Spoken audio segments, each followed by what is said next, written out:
साथियों, अनकापल्ली और आंध्र प्रदेश गन्ना किसानों का इतना बड़ा केंद्र रहा है, लेकिन प्रदेश सरकार की नीतियों के कारण किसान परेशान है।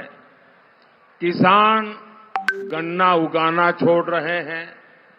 इस इलाके में अधिकांश चीनी मिलें बंद हो गई है।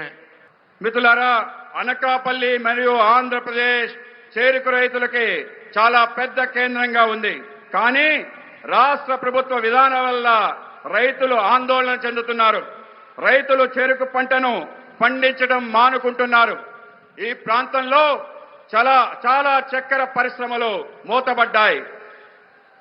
मैं आंध्र प्रदेश के किसानों को आश्वस्त करना चाहता हूं, डबल इंजन की सरकार में यहां गन्ना किसानों के जीवन की मिठास वापस लौटेगी।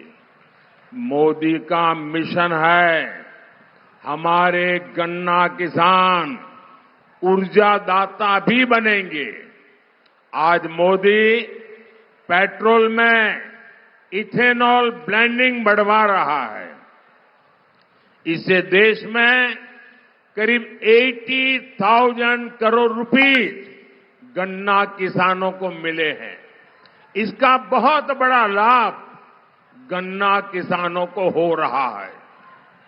నేను ఆంధ్రప్రదేశ్ రైతులకు హామీ ఇవ్వాలనుకుంటున్నాను. మా డబుల్ ఇంజిన్ ప్రభుత్వంతో చెరుకు రైతుల జీవితాల్లో తిరిగి మాధుర్యం తీసుకొస్తానని అంటున్నాను. మన చెరుకు రైతులు కూడా శక్తి దాతలుగా మారాలనేదే మోడీ లక్ష్యం. ఈరోజు మోడీ గారు పెట్రోల్లో ఇథనాల్ కలపడాన్ని ప్రోత్సహిస్తున్నారు. దీనివల్ల దేశంలోనే దాదాపు 8,000 కోట్ల రూపాయలు చెరుకు రైతులకు అందుతున్నాయి. దాంతో చెరుకు రైతులు భారీగా లబ్ధి పొందుతున్నారు.